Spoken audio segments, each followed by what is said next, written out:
Hello folks, and welcome to another episode of John's Junk and Other Stories. In this episode I'm leaning towards the geekier side of life with a review of The Winston Effect, the art and history of the Stan Winston studio. Now this book has been available for a while, but it's really kind of a must-have for anyone with any interest in Stan Winston or any kind of interest in makeup and special effects in general. The first thing I want to talk about is just how big this book is. I don't know if you're going to get the full kind of view of it from the video, but it's really kind of a proper, what I think of as a tabletop book. It's really big and there's some really detailed, really nice photos in it, which I'll get into as we get into more of the individual chapters. Now, with the book, it's divided into 7 chapters, and it starts with not just kind of the forewords by people like James Cameron. And the thing here is the fact that I like that it gives you a bit of an insight into the man before diving into his career. And you get kind of a look at his childhood, his influences, and how he was respectful of the people that taught him and kind of, I guess, helped him start the career that he had. Chapter 2 looks at the early career, and we hear of some of his first projects and how close he got to his first professional job in Gargoyles. And actually, the interesting fact that he almost walked away from it, really thought that the makeup effects weren't going to be credited. It just kind of shows that the respect he had, even at the beginning of his career, that he understood like the ability of what makeup could do for TV or do for projects.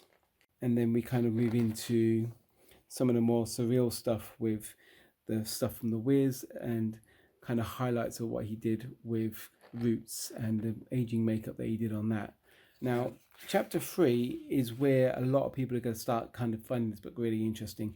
It's where you see the work he was doing on Terminator and really kind of making a name for himself, not only in films that he worked on, but also in things like The Thing, where he assisted with Rob Bottin's effects when things got a bit kind of, I believe the phrase was, out of hand, and he built the large dog Thing puppet that is probably one of the highlights of the film.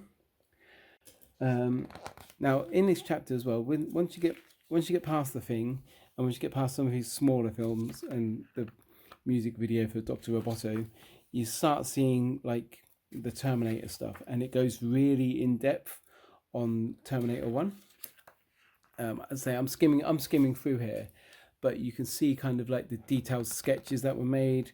You can see the puppetry. You can see just kind of the skill and dedication that people were putting into the project.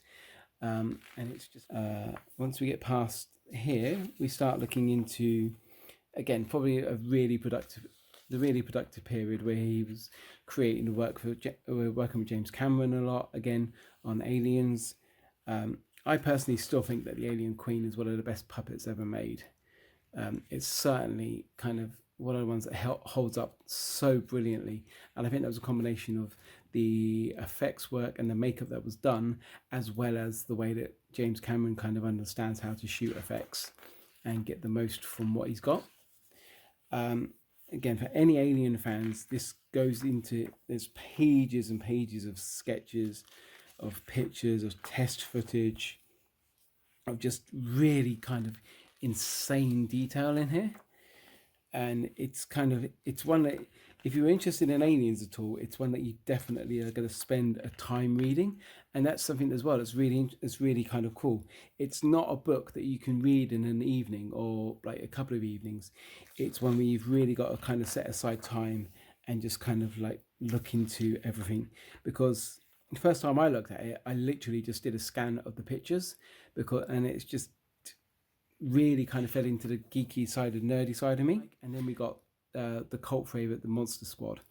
If you've never seen The Monster Squad, check it out. It is quite funny. It's kind of kid friendly, but it's also just kind of really interesting to see Stan Winston's take on the Universal monsters. And again, you see everything. Again, there's quite a bit on that actually as well. I didn't realize there was quite so many pages on Monster Squad when I first looked through here. And then we move into Predator, which obviously is one of the big collaborations with with Arnold Schwarzenegger, and again, just so much detail on the suits, on the mechanics, on the heads, on the puppets. There's you've then got a section on Alien Nation, and I think it's kind of worth noting as well. And I've got to bring this up later in the book as well. But it's really interesting to see how, no matter the size or budget of the project, kind of the detail and the work that went into the puppets and into the effects didn't seem to be affected.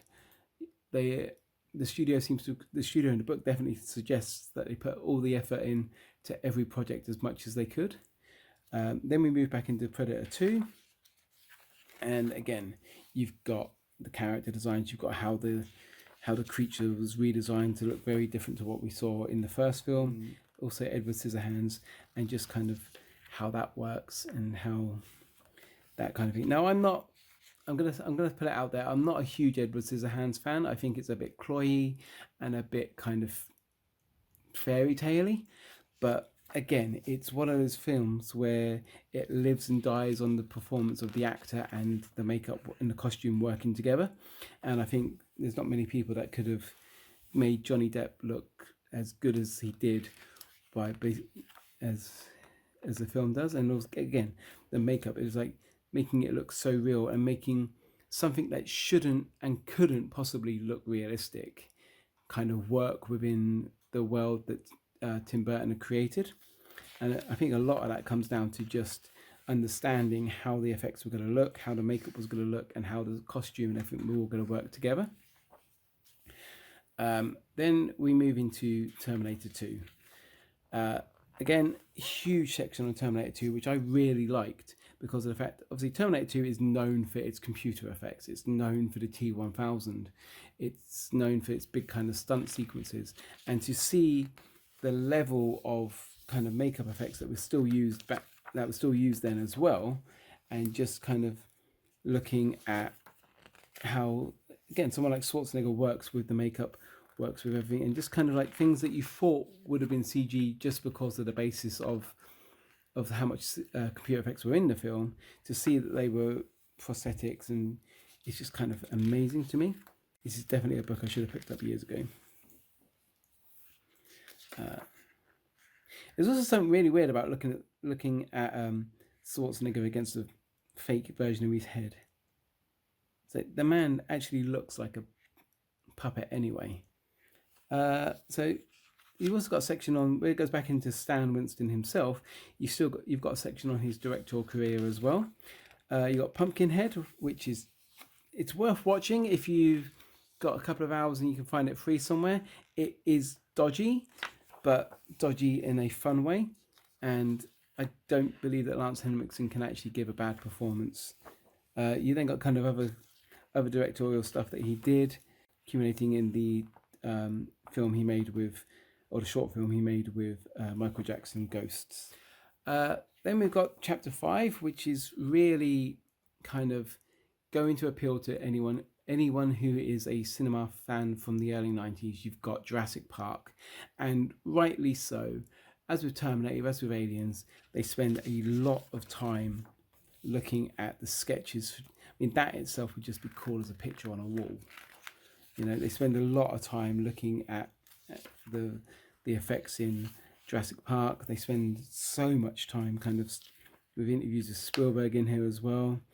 And it's just, considering how many videos and how often we've seen these effects, and certainly on YouTube there's so many videos from the Stan Winston School where they take apart all of or they show you the process of how they made these effects, and to just see these and to be able to study them in picture form is ridiculous. There's so much on Jurassic Park in here.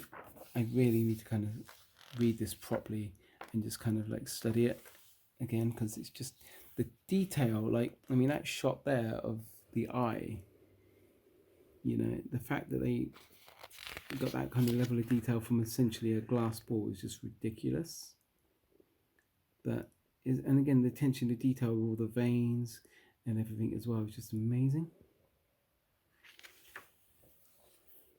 And as I say, like, rightly so, the 90s section is very much about Jurassic Park to begin with, and then you've got the makeup designs for Batman Returns with Danny DeVito's Penguin. If you're a vampire fan, you've also got a section here on Interview the Vampire and kind of sketches of Al Pacino as Lestat. And then again, just looking at how the makeup and puppets, including sequences that I didn't actually realise were a puppet when I first watched it. So there we go. Less said about Island of Dr. Moreau, the better. Now, when I first watched The Relic as a kid, I genuinely stopped the movie halfway through because I wasn't sure if it was a CG or a puppet. That's not a sign of a good movie when you're sitting there trying to figure out if the effects were CG or a puppet. And then we got a huge section again on The Lost World, including the most adorable baby T-Rex that I think has ever been known on film. That thing is too cute, you know. And again, not seeing that much, but the detail on the puppet again is crazy. It's not quite as detailed on Lost World as it was on Jurassic Park. I think but again, it's got so much detail in here and so much kind of stuff that you'd want to kind of tear out. I kind of want to buy a second copy of the book just to tear some of the pages out and put them into frames. I'm not going to, but you know, it could be fun. Soldiers. I kind of wish there was more on small soldiers in here. I feel like for a film that is kind of culty and good and very much a film of its time, I feel like they kind of gloss over it a bit. Lake Placid is so much fun. It's such a silly film. And if you want to see a cow get eaten by an alligator, watch Lake Placid. And again, just so much detail on so much kind of sketch work on how they created the alligator in that. A few of these more smaller movies, Galaxy Quest again, it's got quite a nice section, quite a decent sized section on Galaxy Quest. Depends entirely on how you feel about Galaxy Quest on there. And then we move into the commercials section of it as well. I never realised that Stan Winston Studios made the Burger King. And then it's got some of the moving to digital effects that they started. And then we've got the section called Still Growing. Now this has got stuff on What Lies Beneath, which again is a great film, and Pearl Harbor, but it's very much a one-page kind of like they also did this, so don't expect too much on that. And then they dive deep into AI. Now AI is not a film I've watched more than once, I'll be honest, but with the deep dive they do on it here, I'm kind of tempted to watch it again, which is something I would never have expected myself to think. And then we've got Jurassic Park 3. Again, not quite as much stuff as the first two, but some really good sketches on the Spinosaur and how they built that, and again, and the pterodactyls as well.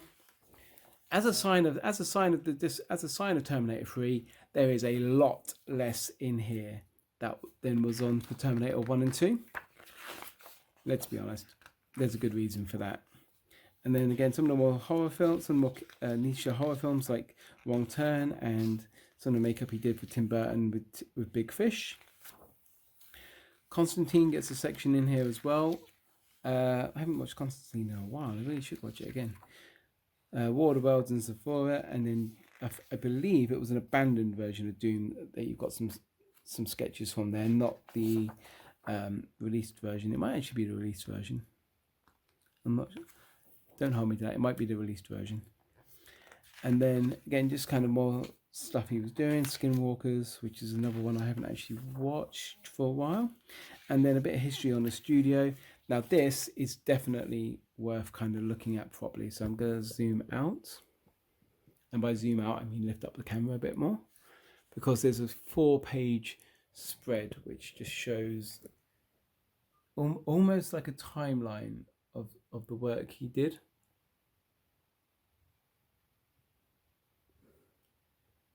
Please excuse my light. You know, and again, it's just kind of it's beautiful. I really, you know, if they ever made a Stan Winston Studios museum, I think it would be one of the places that I would definitely want to go to.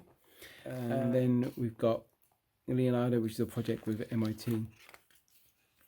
and a bit of section on stuff that he did outside of the movie industry. So you've got kind of like creatures there. You've got kind of like some of the artwork he did, and then where's the artwork in here? And some of the kind of sculptures that he did as well. Like I think it just kind of shows just how good an artist he actually was. Like the Schwarzenegger bust he made is incredible. And I think kind of because of who he was and what the makeup looked like, you kind of forget just how good of an artist these people really are. And then there's a kind of bittersweet section because Stan Winston passed away in 2008, about a year after this book was first published. And there's a section in here on what his plans for the future were. So yeah, it's kind of a bit bittersweet there. And then just the history of the awards that the studio won as well. I say that's a quick look at the Winston Effect, this art and history of Stan Winston Studio. If you're interested in makeup effects or any kind of animatronics, look at the book. I picked it up on Amazon quite cheap at the moment. I'm sure you'll be able to find it in other bookshops as well. Check it out. Check out the YouTube videos from Stan Winston, the school, Stan Winston School as well. There's got some really good stuff on there. This is John for John's Junk and Other Stories. Please like and subscribe and leave comments below mentioning your favourite film and what you would really like me to do next on the channel. Thank you very much.